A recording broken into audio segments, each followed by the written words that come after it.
Welcome back to a Celtic State of Mind. I'm Paul John Dykes. This is John Paul Mason. And this is the first time in 2026 that you and I have been on screen together, JP. Happy New Year to you. How you been? Happy New Year. I think I've maybe via the medium of the internet got John Hughes' cold from yesterday. So apologies if I'm a bit kind of Nasal, a little bit nasal. yes. It's just I knew it was in the post actually yesterday morning. You just got that feeling it's on its way, and I was like, oh come on. So I'll just have to fight it. But yeah, what a surreal. I mean, the last time I was on was the week before Christmas, so it was the 18th of December. And to say a week is a long time in football, a day is a long time in football at the moment. So, I mean, yeah, I was at Motherwell away. I didn't make it to Livingston away. I was at the Aberdeen home game, and obviously I was there last weekend as well, which was grim to say the least. And Motherwell was probably my point where I jumped off the bus, so to speak. The Nancy wagon. I was going to ask that very question. You know, we all have different tipping points when it comes to this. Like, I think it comes down to like having a belief that something's going to be all right, having a belief that something's going to work out, and then getting to that point, JP, where you're like, this is not working. It's not working. It's not going to work, and we need to make a change. Was Fir Park that moment for you? Yeah. Aye, 100%. I mean, I think we've been around the block a bit enough to know that you don't get hysterical either way about whether someone's doing a horrendous job or a great job. But I think after the Livingston and Aberdeen games, I was kind of like, okay, well, my biggest concern always was whether or not the players were buying into it, whether or not they were on board, and whether or not there was, as has been alluded to, surreptitious group chats where kind of he's getting slagged off and all that kind of thing. Because if that is happening, you could say it's unprofessional, but at the same time, we know that goes on in workplaces and things like that. So if that was the case, then that's where the alarm bells were ringing for me. But I thought maybe with Livingston and Aberdeen, with all due respect to the opposition, that maybe there was something starting to sort of get through or to click or whatever. But then Motherwell away was just like, it didn't. There was nothing that you could hold on to from that game to sort of point to any real signs of an idea of where we were going. Do you know what I mean? It was just really, really, really grim. And credit to Motherwell, obviously, everything that they've been working on, everything that they've been putting in place, just clicked into gear for them that night. And first defeat against Motherwell in 10 years. Quite an alarming stat when you actually think about it. And then add that to the Dundee United result as well, which I think was the first defeat to Dundee United in maybe 10 or more years as well. It's quite alarming that these historic hurdles are falling, almost like dominoes. Breaking all the wrong records, JP, breaking all the wrong records. We will talk about that record behind you at some point in the show. Mogwai and Martin O'Neill, they go together. People might not think they do, but they do.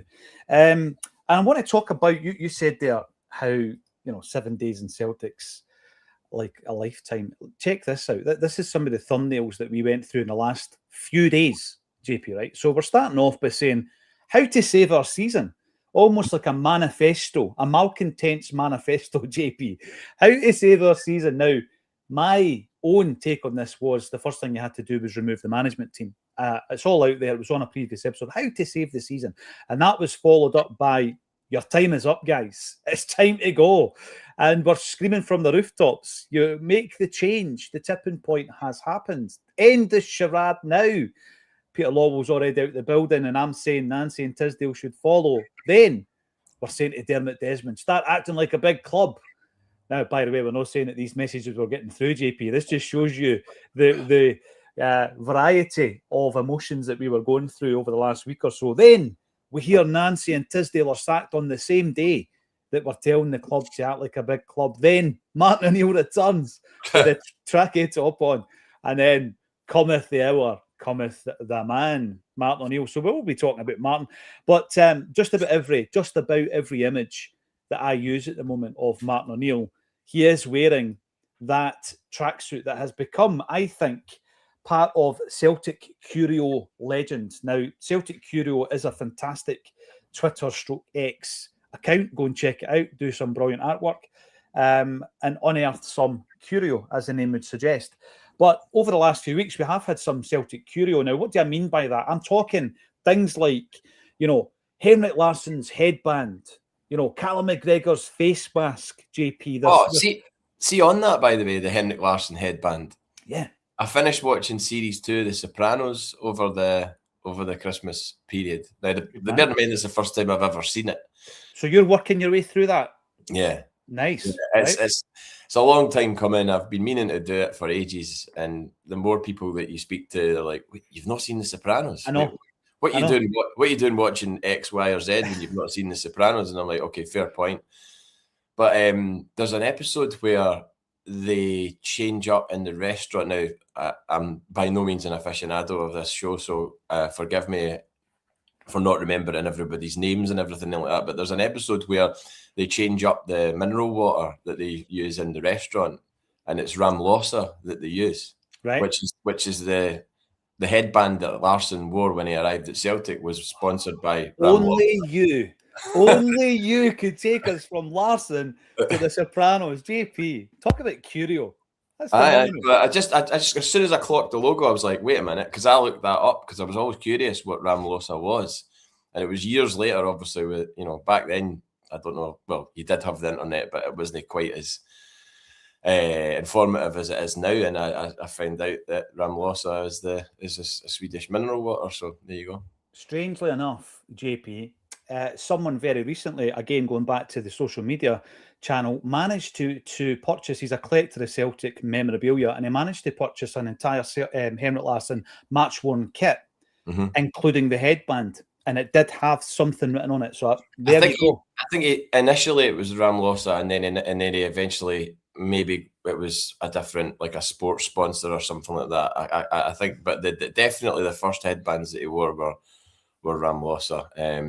So there you go. Just when you said about the headband, I had to bring. I love that. I love that. That appeals to me. But I'm going to run through a few. I was thinking about this earlier on because we're adding a couple over the last week or so. So we're talking about Henrik Larsson's headband, maybe even his dreadlocks, whatever happened to them, who knows. Callum McGregor's mask. Bertie Ault's pork pie hat that he wore after we beat Leeds United in the European Cup semi-final, and he's walking about looking like a gangster. He always looked like a gangster. Paolo Di Canio's golden boots. Where are they? What about Craig Bellamy's collarless jersey? I know where that is. That's also residing in Ireland with a collector. Ronnie Simpson's bonnet, where he kept his teeth and the teeth of Bobby Lennox. Bobby Lennox's falsers, where are they now? Because they were in Ronnie Simpson's bonnet in the European Cup final in the net. Billy McNeil's painted boots, how much would they be worth? The ones that he wore in the final. We've also got Arthur Borich's Pope T-shirt, right? Rio's gum shield. And I think Kyogo will come back to him, and Jerry Craney wore a gum shield as well. Not the same one, I don't think. The Lisbon Teddy, there's a famous picture, isn't there, of Billy McNeil and John Clark in bed that night, and the European Cup in between them, JP, and there's a Teddy inside it. Fergus McCann's bonnet, Mark McNally's headband, that's one for the older generation.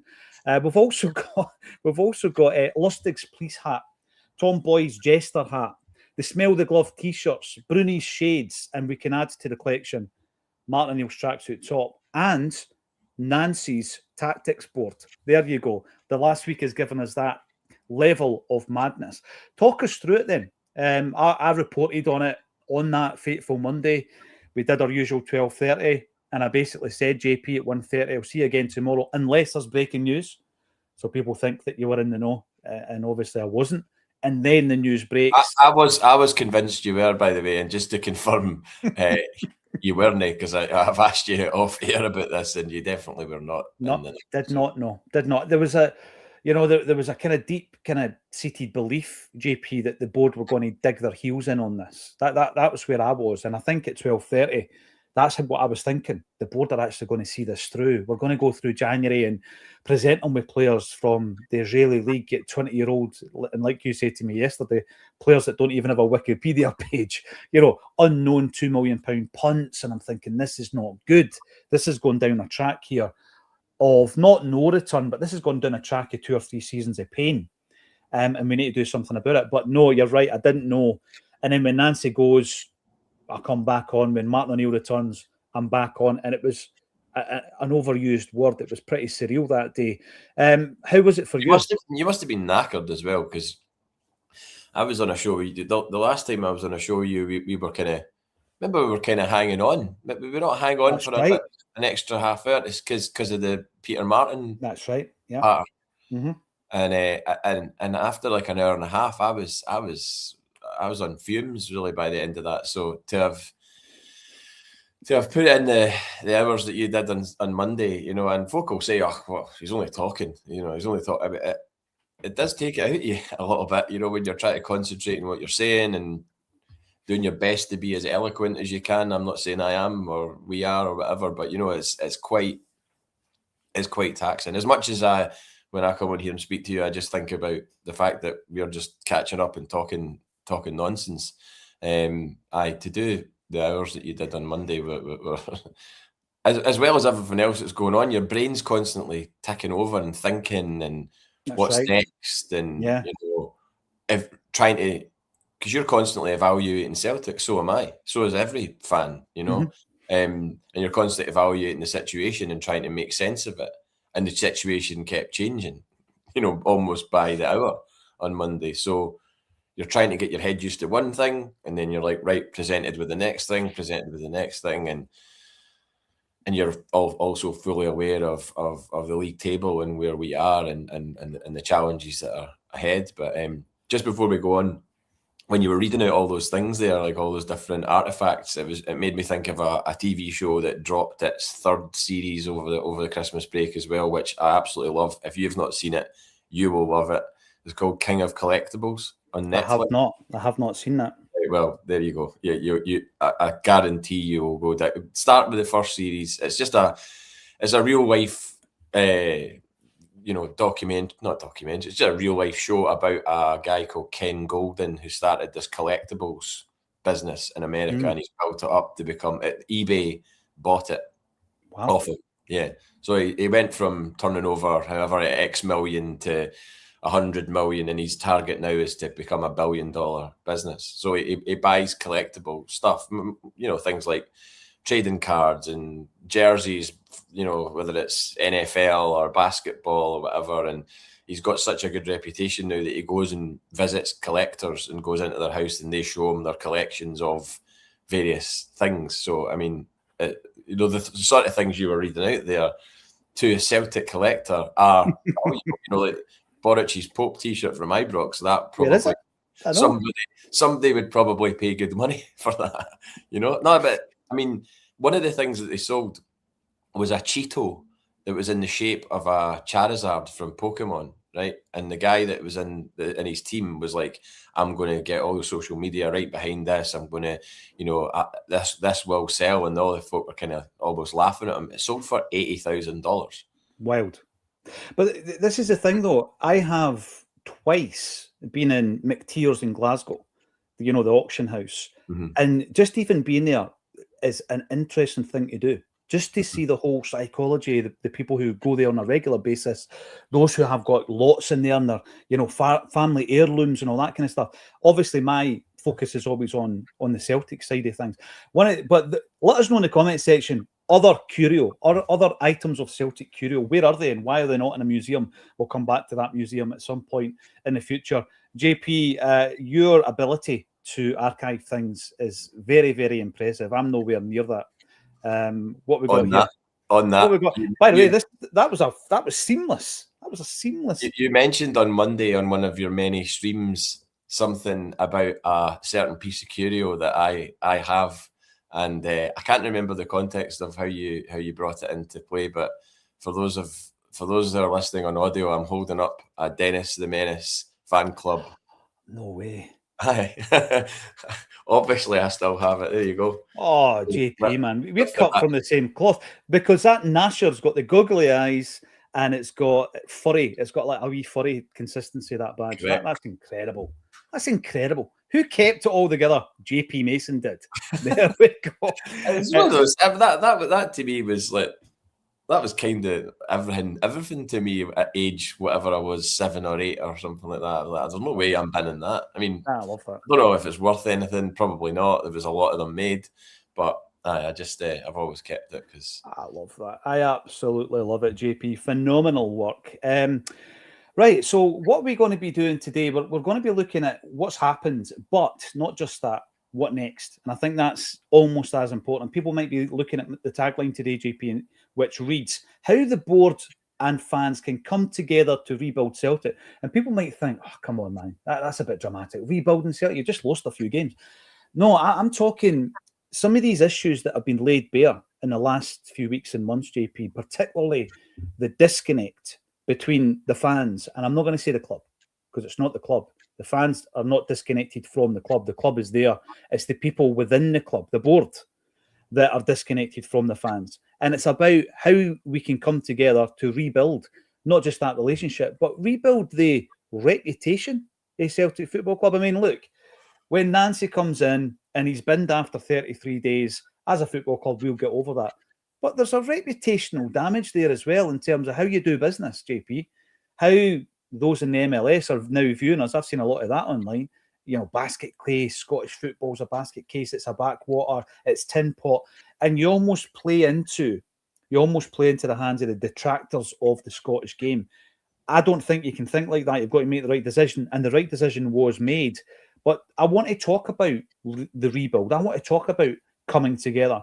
And we are going to be speaking about Martin O'Neill and obviously what he's going to bring to the party. Now, I don't know if you had an opportunity, JP, to listen in to his latest press conference. This is the one where he let the cat out the bag when it came to Maeda and the potential for him to go to Wolfsburg. And he genuinely didn't know that everybody else in the room, this was news to everybody and this kind of thing. It was just brilliant.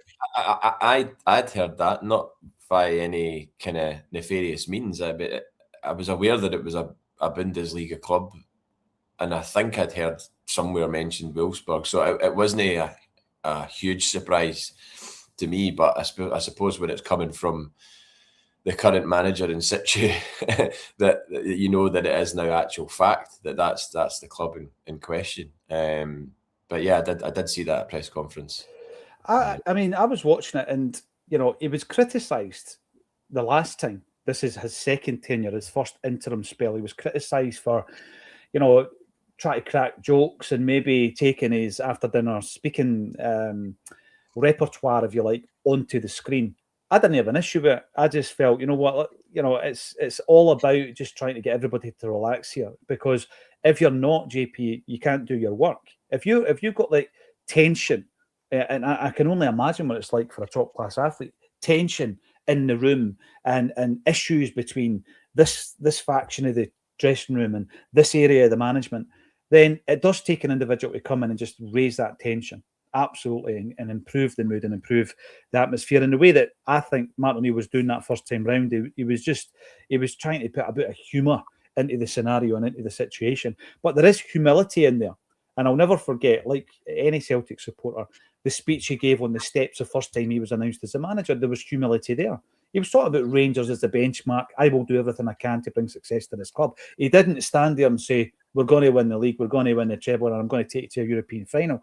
In his mind, he's maybe thinking that because that's his ambition. And I felt like he kind of downplayed a lot of it in the press conference where it was like, this is going to be difficult. And I'm going to be judged, just like Nancy was judged. And he spoke about the fact that he didn't feel good when things like that happened to his fellow managers. So how would you assess his first press conference back, JP? Well, first of all, I know we've had a wee bit of a laugh in the first 15, 20 minutes of this show, but I have to say there was a genuine part of me that kind of wished Martin O'Neill had told them to stick it. I'm not even kidding. I think I said that to you yesterday on the phone. I was like, he's absolutely bailed them out of Dodge again. Yeah. Like, he could have turned... What would they have done if he'd have turned around and said no? Probably phone Gordon Strachan. Do you think so? Do you think that's where they were? I just don't think I've described it as putting out fires. We're putting out fires at the moment. That's why when we come to the Kyogo discussion, which we will have, JP, my view on that is that we shouldn't be going back to the well. But see, right now, what are the options? Because we've got a scouting and recruitment department which is dysfunctional and actually doesn't have heads of departments in it at the moment. So we're basically, we are grommet in the train, hurtling towards the wall, laying the tracks while we go. That's where we are right now, and that's unacceptable, by the way. But that is where we are right now. Yeah, no, the fire analogy is a good one, because I was thinking we didn't go out and buy a striker a year ago in January, but we did buy a petrol can, and then come the summer, we just systematically went round all the rooms in our house, pouring the petrol, and then as the transfer window was about to close, we opened the door and flung a match back over our shoulder and lit the thing up, because that is essentially what happened. Like, that it all stems from a year ago. Chris Sutton said it on Sky Sports. Other people with a bit of savvy have said it, you know, in terms of where this all this commotion and chaos has stemmed from. It's from that. So, I mean, I obviously really pleased that he's come back in the sense that I didn't really know what their other options were. Gordon Strachan, I don't think would have gone down well at all. I think it was the one guy that they could point. Well, he could point to what he did only a month and a bit ago to sort of say, well, if you had any doubts whether or not I could still do it, albeit with a coaching team underneath him. And yes, I'm totally aware. I was at a lot of those games that he was in charge of. And I'm aware that we maybe didn't play the most scintillating football, but we got a result against St Mirren, which we didn't get against them in the final. Yep. We got a result against Hibs, which we don't do that often at Easter Road, and this is a Hibs team that went and beat Hearts only a week or two ago. And they were beating them comfortably, by the way, at the same ground. So, and obviously we dispatched Rangers in the semi-final of the League Cup as well. So, like, you've got all these things to point towards to say, well, if there was any doubters amongst the support or doubters amongst the board or whoever, that he could still do a job. I mean, he can clearly still do a job in whatever formula. I mean, it was the thing that I was concerned about really when Nancy came in on the Thursday, the day after the Dundee game. It was just like all of a sudden there's just this change of voice, change of everything. And I actually started listening to the Huddle Breakdown earlier this morning, and James and Alan were having a bit of a back and forward over Nancy, and you know, James was talking about the change in workplace and how people are resistant to change and everything else, but he was sort of saying, you know, you just need to suck it up and get on with it. But yeah, but then Alan's come back going, you know, do you not think that there was a bit of pragmatism should have been introduced there to sit down with the players? Because he said he took one training session and then decided he was going to implement his system after that training session. Now, if you're a player and you're trying to impress a new manager, you're maybe going to reach levels in training that you don't necessarily normally do. So I don't know if the players in that first training session were like convinced him that he could do something that he couldn't do. And then once he'd sort of named that first team, because when that first team came out on the Sunday and you saw that team sheet, I am not alone in being in thinking that was a really, really huge red flag, because you're just like, wait a minute, this isn't what he said he was going to do. He said he was going to introduce nuances as it went on and not completely throw everything up in the air. And then all of a sudden you did, and I just felt uncomfortable about everything that day. See that day when they had the pyro and everything, and there was it just screamed to me bio in the middle of the park with a light on them and everything in the stadium in darkness.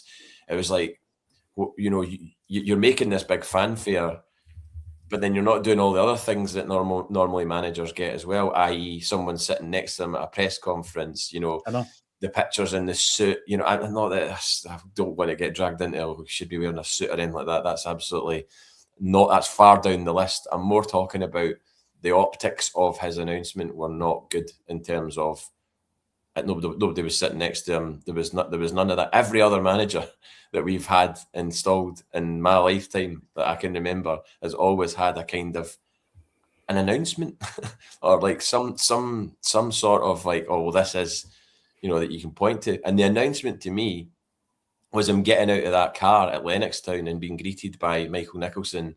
And, it was just really off and not natural and weird. It was proper. Like, I've heard people comparing it to like a scene at The Office. It was proper David Brent, with Michael Nicholson, and then the small talk, which you could hear in the video, and you just think, this is awkward, JP. It was awkward, right? It didn't seem natural. And I think that when that discussion that you just mentioned, I've not listened to it, but where are you on that? Because I'm far more probably in Alan's camp, and I've not listened to the Huddle Breakdown episode that you talk about, but I'm in Alan's camp of pragmatism. And I think that Martin O'Neill touched on this during that press conference that we spoke about there, where he's saying, yeah, I made changes, but, I made them in game and things like that so that we could, adapt to the opponent and all this kind of stuff. I think, and it's not even my hindsight, it's not like we're sitting here after 8 games under Nancy saying, only now are we saying, I shouldn't have changed it. We were talking about this at the time as it happened. We cover every single game. We do the pre-match, we do the halftime, we do the analysis. Go and watch them if you ever can bear to, And this is the thing we were talking about at the time, JP. It's not worked out. But you know what? I think it's deeper than that. I don't just think it's the fact that someone wants to implement a system. Stephen Ray was on the night, I think, that Martin O'Neill comes back, and he suggested something to me that I've been thinking about, and I think he's probably right. Now, as fans, we talk about progressing as a football club. I think Celtic need to find our own way of how to do that, because it's pretty clear that you just don't go left field and bring in someone with newfangled ideas. It doesn't work at the moment with Celtic, JP. When was the last time someone came in? Certainly not mid-season. Certainly not after.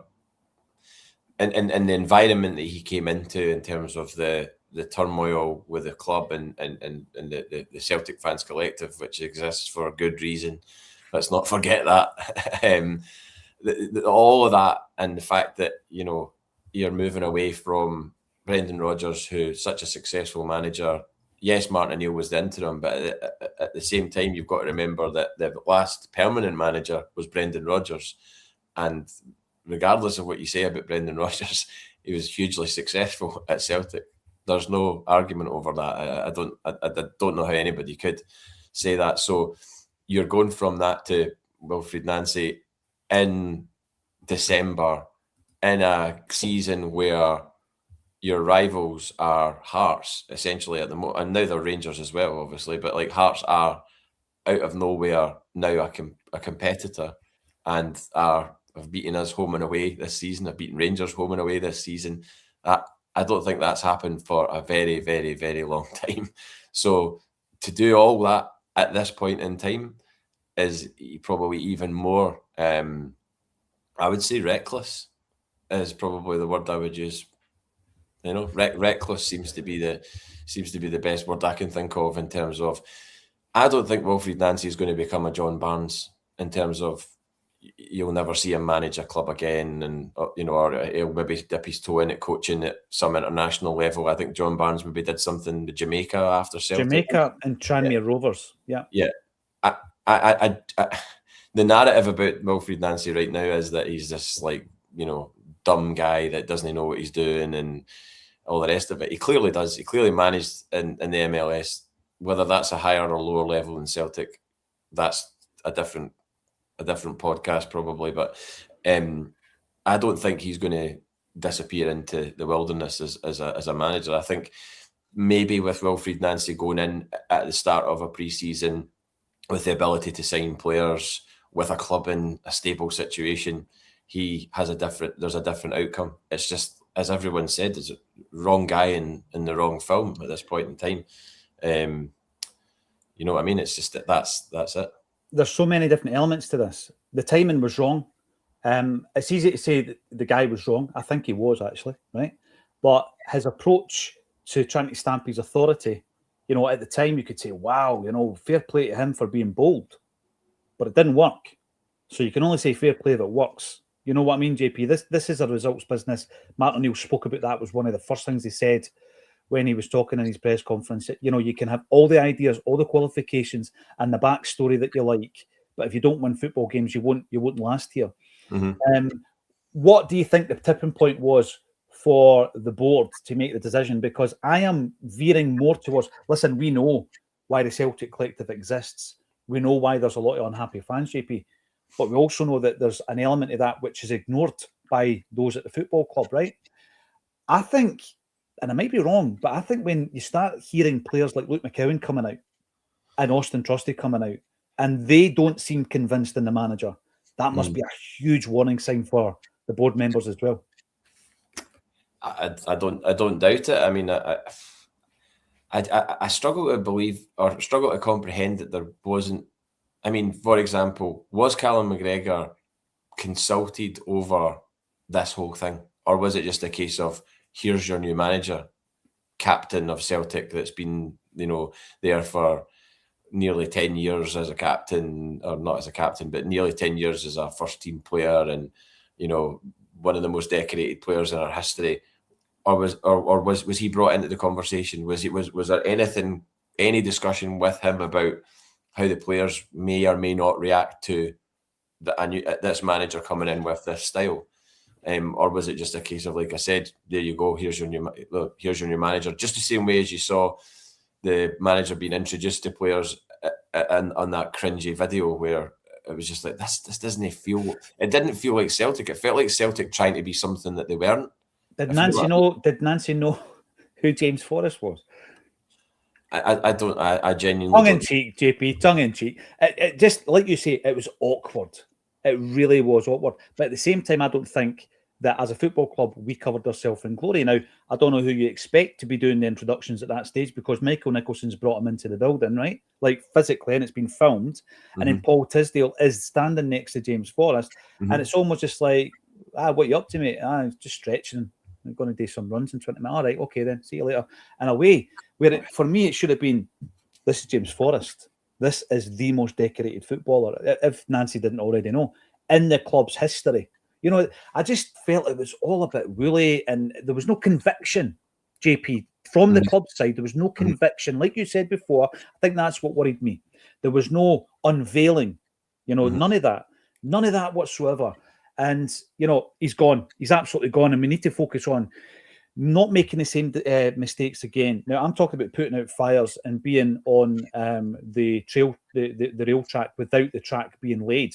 That's how I'm feeling at the moment. And it's almost like, right, we need to do something that's in the here and now. Is that good enough, medium to long term? No. But would I rather lose the league? Absolutely not. So it's a needs-must basis now. And that's where the focus for me goes into the January transfer window, JP, but also rebuilding the relationship between the fans. And I said last week there was 4 points that I think we had to address. One was Nancy and his backroom team, including Tisdale, to leave the building. That's happened. The next one was bring Martin O'Neill in for the stability and the unity. That's happened. The next one was the fans. We need to try and build bridges there. And then finally it was transfers. So I'm going to jump into one of the big areas of speculation. I don't know if I mentioned this to you yesterday, but I did hear this yesterday, that there was interest in Kyogo. And obviously it's broken in the press today. Could be a loan deal, could be a short-term deal. Again, I think it says more about our lack of a scouting and recruitment department, a functional scouting and recruitment department, that we do need to go back to Jota, and we do need to go back to KT, and we potentially do need to go back to Kyogo. What do you make of that news story? Is that something that you think to yourself, you know what, it's a sticking plaster, but if it stems the bleed, fine? I mean, in this situation, and the one that we find ourselves in, I don't think we can be, as much as it does seem to me to be a kind of classic, oh, well, let's just go back to what we know, i.e. Tierney, i.e. Jota, i.e. Martin O'Neill, Rogers, Lawwell, O'Neill. There's absolutely no way that I could turn around and say, or be so kind of dismissive that I would be like, no, we need to go for someone new. You know what Kyogo can do at Celtic, and you know that there's probably, in the same sense that Jota has had a bad time away from Celtic, and when he came back, he was really kind of, obviously the fitness levels were off, but he had the bit between his teeth, and you saw the emotion of him scoring at Fir Park and everything else. In much the same way, Kyogo's not had a great time since he's been away from Celtic. So if you're talking about having a kind of motivation to come back and prove that he's not the not dud, but he's not the guy that Birmingham City have seen and that Ren saw, in the last year since he left.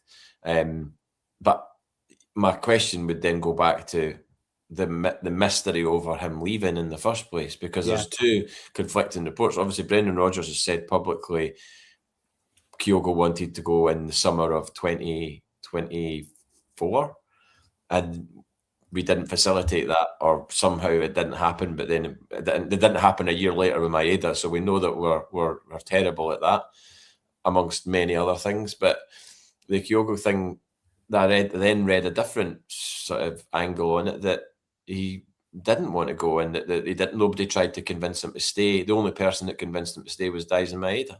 In the whole of Celtic, the only person that convinced him to stay. So I don't know if someone comes to the table to Celtic with 10 million quid for a guy that's about to turn 30, then and we know that their immediate response is going to be, yeah, we're doubling our money, we're taking it. Show me the money, regardless of the impact that it has on the team or the squad.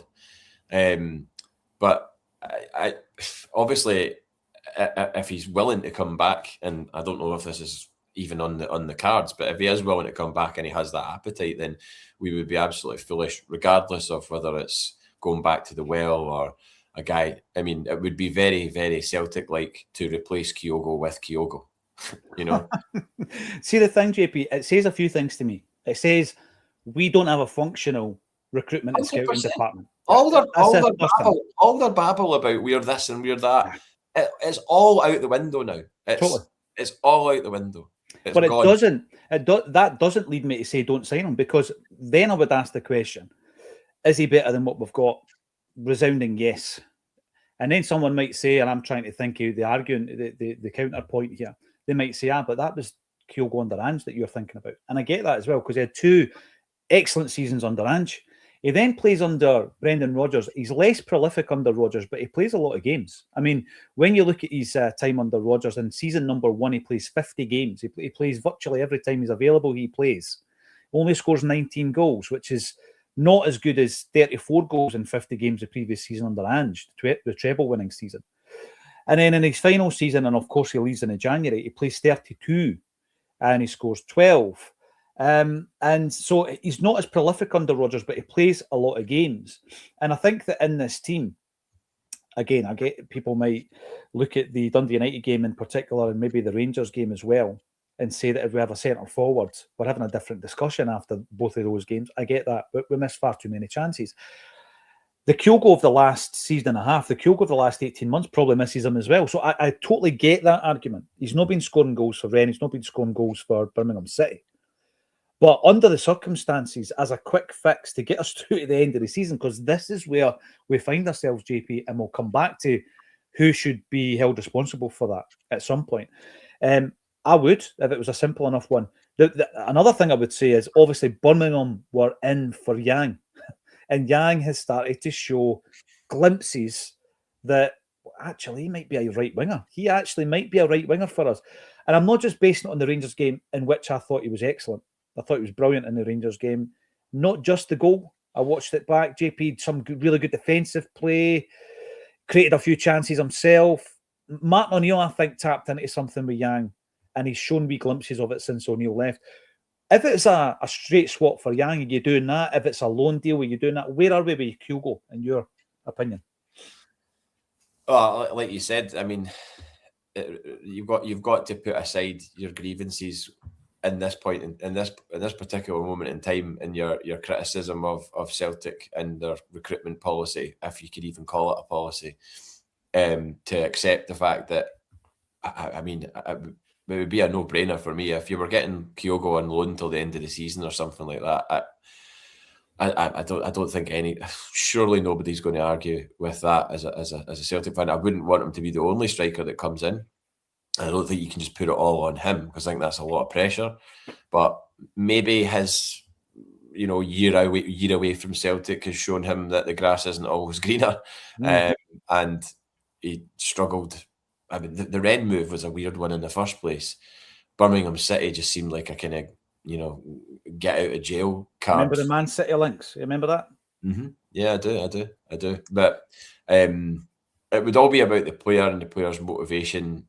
I would hope that he would be coming back to prove himself as the striker that we all know he is. I mean, Birmingham City fans are probably like, well, I don't see what the fuss is here, and Ren fans are probably like, an absolute, he'll go down as maybe one of their worst signings, like 10 million quid. When do Ren fling about money like that? Probably not that often.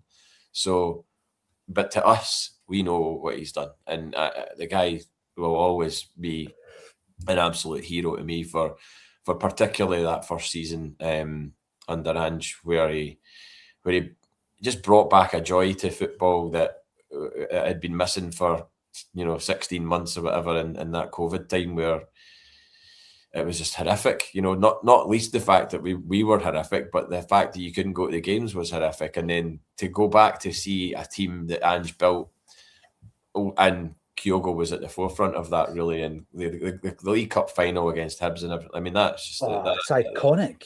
It's iconic. That will go down in folklore. There's no doubt about it. Yeah, everything about that game, and then obviously the extended time where he didn't score against Rangers, and then once he did, he didn't stop. So, do you think they'd be happy to see him back? I doubt it. Well, for me as well, Ange gave us heroes, JP. So many of the players that Ange brought in became Celtic heroes, and Kyogo was in that bracket, without a doubt. And then it's tapered off under Brendan Rodgers, and he's had a horrific time of it since. I'm going to have to ask Liam Carrigan, because no matter, even when he was at the top of his game, Kyogo didn't seem to get any kind of kudos with Japan, the Japanese national team. And is it a consideration to start playing, start scoring, and maybe be in with a shout for the World Cup? I don't know. I'll need to ask Liam that. K Matsu, who often tunes in here, he might be able to tell me different. If Kyogo comes in and scores 20 goals in the second half of the season, would it make any difference to the Japanese manager? I'm not sure, because he's not really been fancied at that level. But it has broken today. I was hearing murmurs yesterday about it. I think there's some truth in it. Let us know in the comment section if you would go ahead and bring in Kyogo. Now, Stephen Sloan says, here's a list and a half. Bayo, Balde, Bangura, Miku, Lasad, Skepovic, Chiefche, Cole, Kazim Richards, and Klamala. Wow. Some amount of money wasted there on strikers. Are we confident of finding a decent one in this window? I'm not really that confident that we have got a functional scouting and recruitment team, Stephen. But we now know that obviously a big part of that process now falls on the shoulders of Sean Maloney. That was another thing that Martin O'Neill spoke about, JP, because we are at the situation where it's like all hands on deck here. We know we need players. Let's just scrap that non-functioning department for a moment here and make sure that we get the players in. But I'll tell you something, Maloney, he's like the guy that goes under the radar in the Martin O'Neill thing, isn't he? He's got a lot of responsibility on his shoulders. I mean, how many jobs is he expected to do? I mean, somebody made that comment the other day. It's like, he must be on some wage to be to be expected to do all these jobs. But I think, see, just going back to the strikers, I did a bit of analysis. It's not like me. I'm not Alan Morrison, far from it. But I was just curious. I was just thinking about, back to that moment where the match was thrown over the shoulder into a petrol-sodden house, and what Celtic expected Brendan Rodgers to do from the moment that transfer window closed with the strikers that he had available for the rest of this season, or certainly until January. I keep hearing all this chat about, he sabotaged it, and they were offering him players, but he didn't want them, and then the Dolberg thing, that was all our eggs in one basket, and was that Brendan Rodgers signing? I don't know. We don't know. It's an absolute mystery. And another thing I was thinking about as well, just before I mentioned this, was wouldn't it be amazing to get Brendan Rodgers' take? You'll never get it, obviously, but get Brendan Rodgers' take on everything that's happened in the last 3 or 4 months. Stranger things have happened. well, well. I mean, maybe one day, but just with regards to the strikers and this whole sabotage thing, right? What we were left with as the transfer window closed, and by the way, as that transfer window closed, I've said to you numerous times, I said at the time, I was so downbeat and just, I remember just thinking, how are we going to do this? How are we going to do it? And it was to the point that I kind of just put my head in the sand a bit and hope for the best, just sort of hunkered down in the trenches and, hope that, we didn't get absolutely, shot to pieces. What's happened is we have been shot to pieces because of the level of what we've got. So start with Dyson Maeda, has an absolute standout season last season, probably playing above his ability and playing for, classic case of playing for a move, which he thought he was going to get. And he doesn't get it. So straight off the bat, everybody knows what Dyson Maeda can do. Isn't really a striker, but got moved in centrally. Would always probably play on the left. As Brendan Rodgers said, he would rather play him on the left and have a striker in the middle because he knows what Dyson can give him on the left. So before you even look at what Dyson's done before, you know that he should have been allowed to leave. So Dyson Maeda shouldn't have even been in the building come September 1st or 2nd or whatever it was. So that's him dealt with, right? So you've got an unhappy player who's unsettled and probably thought he was moving to a different country. That's not on Brendan Rodgers, right? You've got Shin Yamada, who comes in out of absolutely nowhere, rumoured to have been offered to Rodgers in January, to which point he said, no thanks, but he arrives anyway in the summer. Shin Yamada's previous 3 seasons, season 24-25, 6 goals, 3 assists, right? Season before that, 20 goals, 5 assists, right? So that's the season that Liam was referring to as being the season that the data jumps off the page and goes, oh, right, okay, he scored 20 goals. Season before that, 6 goals, 1 assist. So he had a breakout one-off season that was good, just like any striker can have in their lifetime. They'll have a good season. Not consistent, though. If you compare that to Kyogo's 3 seasons prior to us signing him, Kyogo in 2020-2021, 16 goals, 2 assists. 19-20, 16 goals, 6 assists. And 18-19, 12 goals, 9 assists. That's a consistent level. That's a signable guy, when you're like, right, okay, he's done it, and he's done it consistently over the course of 3 seasons. He's not had 1 great season and 2 very poor seasons either side. That's why you paid $4.5 million for Kyogo, and that's why when he came in, he started scoring goals for us because, no offence to the Scottish League, but a guy that you're getting from the J League who's scored goals at that level for 3 seasons in a row is obviously going to score some goals in our league as well, which he did. So that's Shin Yamada. That's a guy that he was left with. There's absolutely no way Brendan Rodgers signed Shin Yamada. No way in the world. Nope, he didn't. I'm not believing No that chance. for a second, whether it's in a statement from Dermot Desmond or not. You've then got Johnny Kenny, season 24-25, 5 goals in the Conference League, 1 goal in the SPFL, and 2 goals in the Champions League qualifiers, right? That's Johnny Kenny. Season before that, 23-24, 13 goals in the League of Ireland. Season before that, 22-23, 5 goals in the League of Ireland. That's another guy that you'd expect, not a Brendan Rodgers signing. 2021 he signed.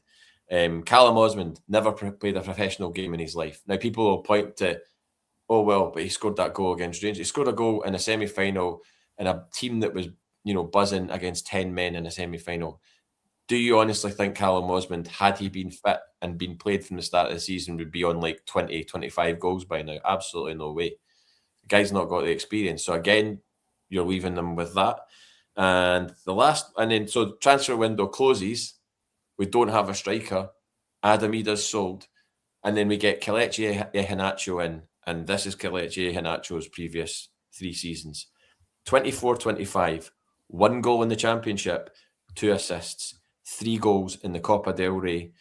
Season 23-24, 5 goals in the Championship, 1 goal in the English League Cup. And 22-23, 5 Premier League goals. and 5 assists, 3 FA Cup goals. So that's 4 years ago that he did that. That's what you're signing a guy based on. And someone who's never scored 20 goals in a season in his career. Mm-hmm. And his fitness levels, clearly based on those goals and appearances, were not great either. I don't know what I didn't dive deep enough into the detail to see what his actual appearances were, but the appearances would lead you to believe that he was out injured because that's kind of how it's gone for him since he's come to Celtic. So all of that led me to believe that the first half of this season we're already going to be a massive challenge. And maybe Brendan Rodgers had a petty lip about that, but who can bloody blame him? You know who what can I mean? blame him if that's what you've been served up and you're being? And I know that I think that in a nutshell was that press conference Brendan gave where he's talking about Honda Civics and all this kind of stuff. I think that's what he's saying. Which was clunky at best in terms of its delivery. But I'm sorry, right? Wilfred Nancy was asked about the January transfer window, and he obviously diplomatically said, I don't, we'll look at it if we'll analyse it when it comes along. He didn't say, yeah, we need players in the 1st of January because all these guys are rubbish and clearly can't, hit a barn door in a storm. So you're not going to say that. But by the same token, sympathy and feeling has to go out the window. Do you think I'm going to care about Johnny Kenny's feelings if at the end of the season he's still on the same amount of goals and we've lost the league title? No, you won't. And that's the nature of it, JP. That doesn't make you a bad person either, because we're not abusing him on a personal level. No. We want the best for Celtic. And said before, like Johnny Kenny, if Johnny Kenny was to score 20 goals by the end of the season and prove me wrong, great. But I didn't think he had it in him. And currently he doesn't have it in him. He had a wee flurry under Martin O'Neill, fair enough. But the chances that he's missed in these games over the last few weeks, I'm sorry, but they've possibly cost the manager his job and cost us valuable points in league games and cup games and everything else. Without a doubt. I'm going to read out some of these comments from Martin O'Neill because you were right there. Nancy was non-committal when he was asked about the January transfer window. Talking about this season, Martin O'Neill said it's going to be difficult. He was blunt, but I don't expect anything other than that from Martin O'Neill, because he was the same when he stood on those steps at Celtic Park back in 2000. Sean has been working in the background when he's been asked about transfers. That's what he said. But it will be down to me. Like, final say will be down to Martin O'Neill. So that was good. He was bold in that as well. He says we can get bogged down with systems. I agree with that. We can get bogged down with systems. And then the famous cliche, it's a difficult window, January. It's a difficult window. And then with regards to Maida, when he lets the cat with the bag about Wolfsburg, he said, I'd love him to stay. It takes time for players to adjust to a new system, which is why I think Martin O'Neill's going to go right back to the system that he deployed during his interim spell. And this is the interesting bit, and I want to bring this up just before I do. He was asked about long-term injury problems. I don't see an imminent return, he says. Now, that was a worry. He then goes on to say Alistair Johnston will be back in March. He didn't mention Jota by name. So I'm hoping that the imminent return he was talking about was CCV, because we kind of know he's out for the season. But I was hoping Jota, there would be a timeline on Jota. That wasn't given. But let's talk about this here, right?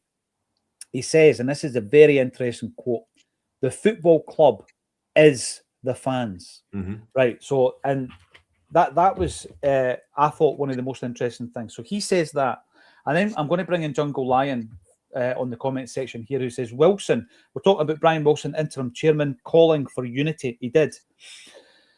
Can he make a call, or does he have to go back running to Danny for the okay? Well, we know how Celtic work, Jungle Lion. But the interesting thing here is you've got Brian Wilson talking about unity. You've got Martin O'Neill saying that the football club is the fans.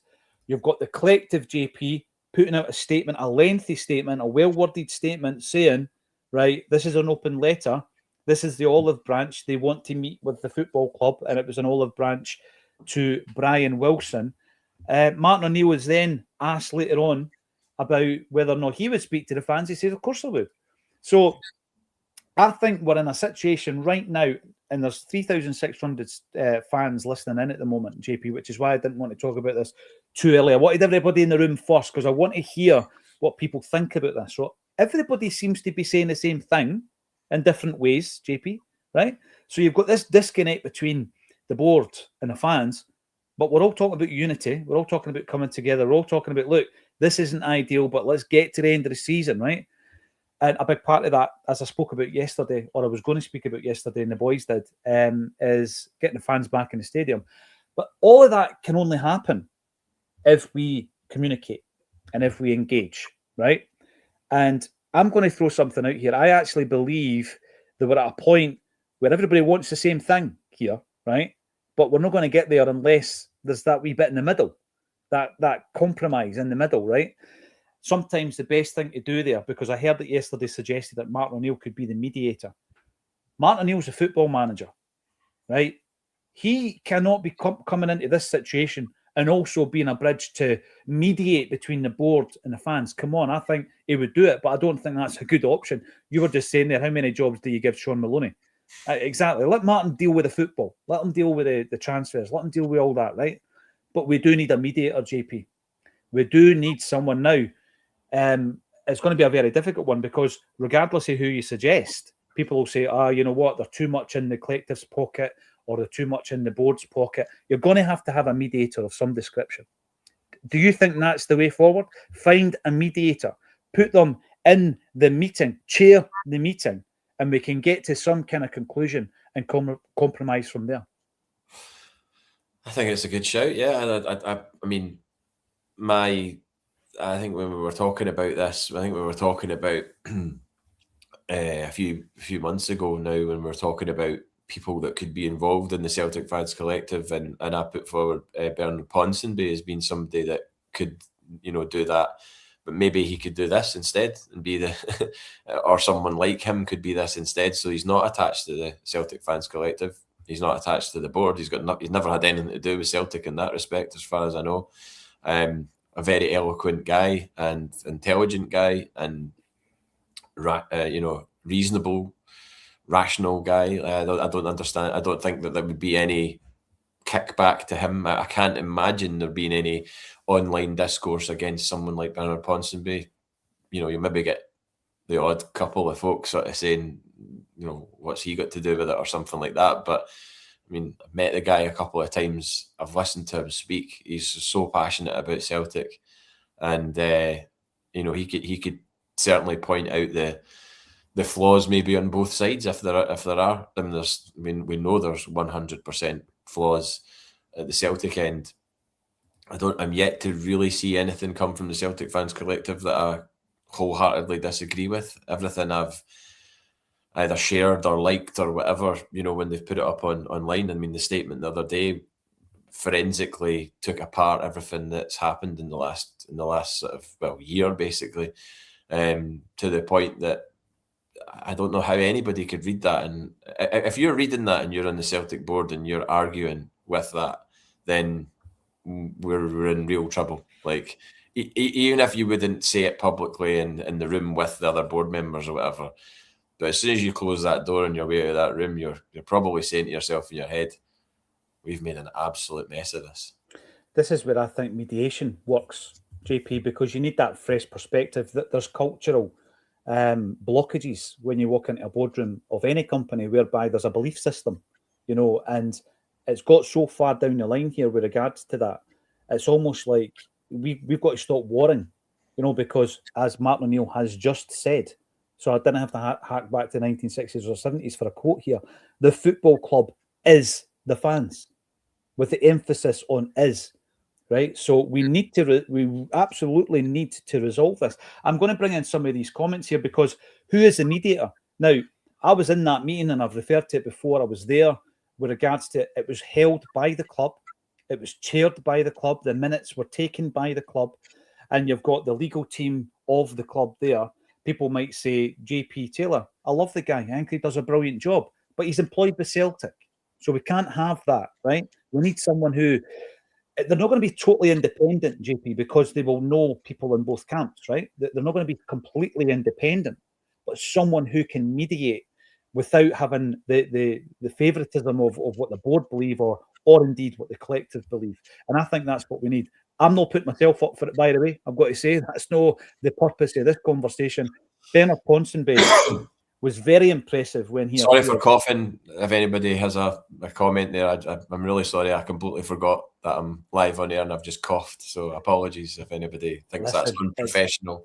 Getting a bit cold, and you have a cold. But this is the thing, JP, with regards to this. It's not about me saying I should do it or Acsom should do it. I've no interest in doing it, and I don't think that would be a good idea. Anyway, Acsom's on that letter. You're compromised straight away. So we're on the open letter. Exactly. So what I would say is that in the last wee while, I think we've done some really interesting interviews when it comes to the figures who we've had on a Celtic State of Mind. Let me run through some of them, right? And after a lot of them, people have been saying, Bernard Ponsonby, what an incredible talker he is. Or Paul Smith, get that guy on the board. Or Willie Hockey, he should be the chairman. I've heard all this, right? And Brian Dempsey, wow, what a speaker he is. And there's a few people saying this. So let's talk about some of the people that have been on Acsom recently. So we did speak to Bernard Ponsonby. He was phenomenal. We spoke to Paul Smith. We spoke to Willie Hockey.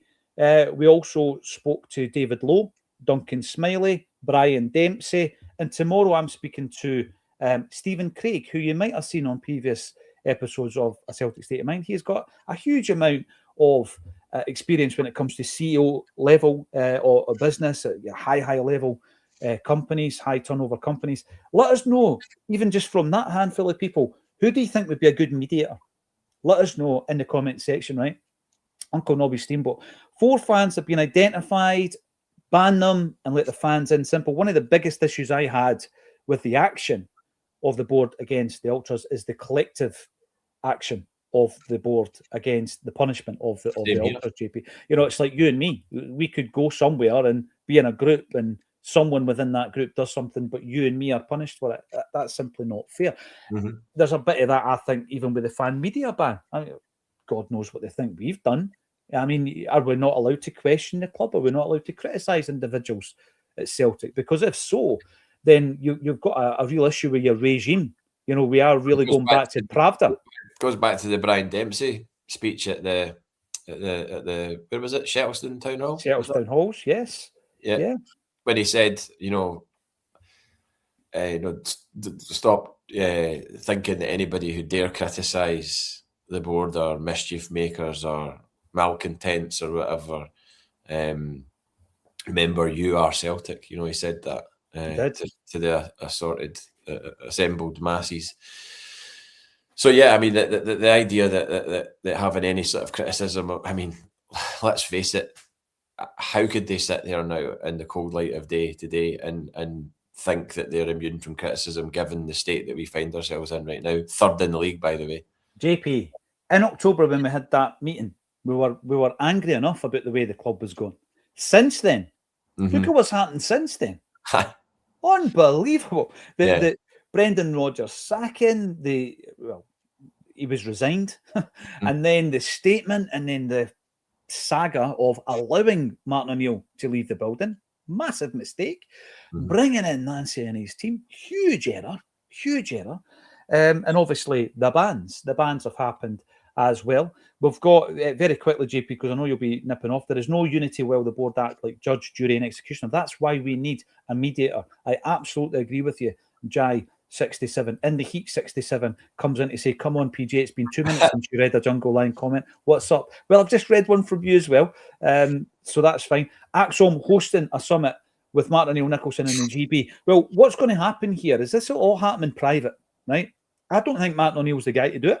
No. Let him concentrate on the football side of things and the transfers, right? Which is far more important, really, if you think about it. At this point in time, in January, all his focus should be on the team and signings and everything else. I mean, I think it's absurd that we didn't have a striker lined up for the 1st of January. I cannot believe that we've had a whole year and there isn't anything lined up. I don't care if it's a difficult window or not. You pay the money. You pay the extra couple of million. We paid over the top for Trusty, Ingles and Ida in August. So we'll pay, if there's somebody there that wants to come and we've identified them, then you pay the money and you get them in, because this is a critical situation that we find ourselves in. It is. And that overpayment and all the rest of it, to use one of Quinny's phrases, you're paying your penance for just not being very good at this. 100%. You're paying your penance, and you've got to sort all that out. These things are under the surface that must be sorted out. But right now, I want to win the league. Even if it's on the last day, like it was 40 years ago at Love Street against Hearts on goal difference, I want to win this league. And if Kyogo comes in and scores 15 to 20 goals and helps us do that, absolutely fine. Let Acsom back into paradise immediately. Ian, absolutely no update on that whatsoever. We are trying to find out as much as we can. What's the overlap, says Plunge? The overlap is a show hosted by Gary Neville. It includes ex-Celtic players Roy Keane and Ian Wright. And this week, Henrik Lassen's on it. Go and watch it. Why is he in Britain? Is he coming up to coach your strikers on how to score some goals? Did you watch the Bruni, Charlie Mulgrew, Kevin Thompson? No, yet. I will. It's on my watch list. Really, really good. Just again, just feels like three guys just chatting stuff about football, very kind of candidly, very honest. Bruni talks about Paul Tisdale and how he kind of really looked out for him, or not looked out for him, but like helped him out with the whole co-op thing with United and everything else. And Sean Maloney as well said Sean like really talked up Sean Maloney as well. So that's good. That's good to hear. Absolutely. I mean, not in a kind of Celtic way, you know, not in a kind of I better say this because it's Celtic or whatever. It genuinely seemed to come from the right place on that. So, yeah, it was a really good watch. I would recommend it. Just before we wrap it up then, JP, you've given your suggestion of Bernard Ponsonby. I want to hear other people's suggestions as well, because the reason I'm saying this is I can only work with the cross-section of people I've spoken to. This is like when I talk about people I'd like to see working in some capacity at Celtic Park, and I mention people like John Collins, Jackie McNamara and Brian McClare. That's simply because they're in my kind of circle and I've spoken to them. There will be other people outside there, JP, who'll be very good at these positions. I'm not aware of it. So when I mention the half a dozen or so interviews we've done in Acsom, I've been impressed with all of the individuals. Which of those would you suggest? Let us know in the comments section. Should be the mediator. I've already said that Willie Hawkey would be my next chairman. And my reasoning behind it is we need people who will stand up, JP, to this regime that we've got where one guy calls the shots constantly, and you need to kick back on that. So that has been my take on it. But at the same time as well, because we have interviewed them and stayed in touch, because that's what we generally do with these individuals, if the suggestion was, you know what, I think this individual here would be a great job of a mediator, he would be a brilliant person to do it, we could arrange it, because we can ask the question. Now, Brian Wilson's asked for unity. The collective have put out an olive branch via a statement. These two parties need to come together, JP. Who sits in the middle? You've suggested Bernard Ponsonby? 100%. I think he can.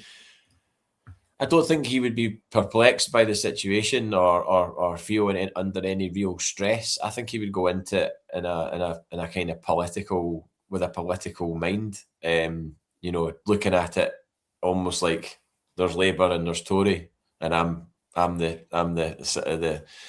guy in the middle that has to try and mediate. I think that's the way he would look at it. I think he would obviously be on the side probably of the fans, but not make it so transparent that was the case. I think he would probably manage to mask it so that it would allow some sort of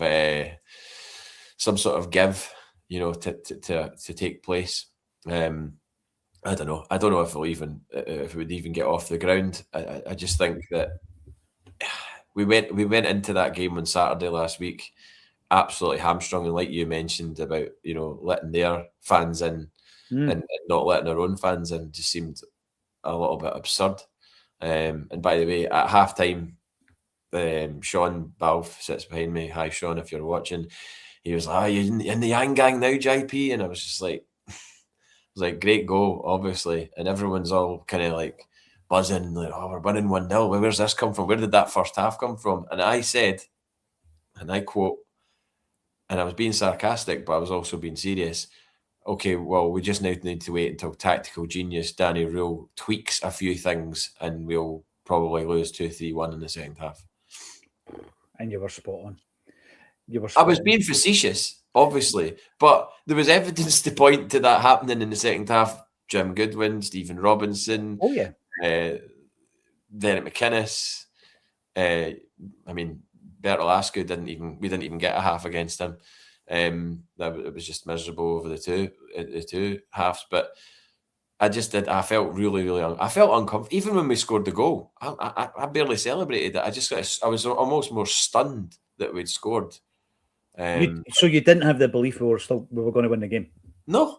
That's the thing. That's the reason why even the emotion of a goal, that spontaneous emotion, you didn't even have that, because you're thinking to yourself, but VAR's going to come in and beat us 3-1. You knew what was coming. You knew what was coming, JP. I wish I didn't, and I wish I didn't feel like that, but I just didn't. It's like Brendan Rodgers has said, if you've got all three things ticked in terms of Celtic, then we are a really powerful force, and if any of them are unticked, then you're on a losing battle. And the fact that we didn't have the Green Brigade, like them or hate them, they do get it going, and they get it going in the ground. Obviously, there's other aspects of everything else that's going on with Celtic that would lead people not to have the same fervour and enthusiasm that they normally would go into a game, and the same cause for optimism. But this thing, it just seems absolutely so stupid to just completely that's it. It just seems completely stupid to have this carrying on when it should be down to, if someone's broken the law, go to court, have them get their punishment, but to not allow over a few hundred or however many hundred fans there are in that group to not get in, who've not done anything wrong, who are just basically guilty by association. It just seems, and it's harming everything. Anything that harms a club, JP, we need to rid ourselves of that right now. We need the harmony, we need the Holy Trinity that Henrik McLarsson talks about. My suggestion is we need a mediator. At this moment, I'm not aware that the club have responded or otherwise to the collective. I don't think they have. But that needs to happen. And a mediator for me, you're saying Bernard Ponsonby, he's got that political firebrand. I mean, if you've ever seen him holding court, like, back in the day, he was 30 years on the STV as a political correspondent. If you've ever seen him speaking in public, the guy can hold a room. My suggestion would be, and this is from a perspective of someone who knows how the club works, wants the club to do better and work differently, but is also Celtic through and through, I am going to say Willie Hockey, right? And I know that some people have reservations about, if you want to talk about politics and you want to talk about the House of Lords and you want to talk about being a Lord, people don't accept that for a second. They're thinking, well, how can you be a Celtic man, but also that? And it's a dichotomy, JP, and a lot of people can't get their head around. Can I take you back to putting fires out? Who's the best man for the job, right? That's all I'm interested in right now. As I sit here, I want Celtic to be the best we can possibly be. So park that to one side. And if it can happen, then I can ask the question, and I would ask the question. So let us know what you think in Chris Sutton. Is he allowed in Celtic Park, Jerry? I'm not sure. I'll ask him tomorrow. I'm with Chris Sutton tomorrow in Glasgow, actually. Very, very interesting. Oran Moore. Oh, wow. Oran Moore, yes. So looking forward to that. It's just down the road from me. New video. Get yourself down. John Hartson will be there. New video from Channel 67 just dropped. Pablo, thank you for letting us know. My favourite Celtic channel on YouTube. Another one from Paul. Thanks everybody for getting involved. Let us know what you think. 3,700 live right now, just as we're about to wrap up. By the way, I think we need a mediator. Let us know who you think it is. Regarding Martin O'Neill, I was about an hour away the day before that gig that you had planned with him at Bad. I was about an hour away from going into town to get him a nice bottle of red wine, because I was fortunate enough to meet him the last time you had an audience with him at Bad, and we were standing backstage talking about Mogwai, which was totally surreal. Did not expect to be talking about Mogwai with him or The Cure or anything, and he was enjoying a glass of red wine. So I thought, do you know what? I'll go and get him a nice bottle of red just to thank him for that interim period. But I'll now need to. I'll be getting him a bottle regardless. But if Martin O'Neill wins this league for us, he'll be getting a 53 Chateau Margaux. And that's a nice wee film reference. I'm not going to say what it's from. hopefully somebody gets it. But aye, that. I mean, what an incredible thing to have him back. Strange, not something I expected to see again, given the way that it all ended the last time. I just thought, well, that's that. We move on. But here we are. JP, it's like a Netflix documentary, and this is us going into the final act, and this is the curve, this is the arc, and we need to have the fairy tale ending. This, for me, is what we need to be concentrating on. And absolutely no, it's not progressive the way that we're talking, bringing back Kyogo, setting up mediators just to get us over the line. It's not progressive. It's dealing with the situation as it stands right now and putting out the fires for the betterment of Celtic. Thanks, everybody, for getting involved. Thank you to all our new subscribers. There's a lot of people just discovering a Celtic State of Mind. So hopefully you enjoy what we do, and we'll be doing it every single day, 365 days a year in 2026. Award-winning content every day of the year, JP. Thanks, everybody, for getting involved, and thank you to JP Mason for joining me on a Celtic State of Mind.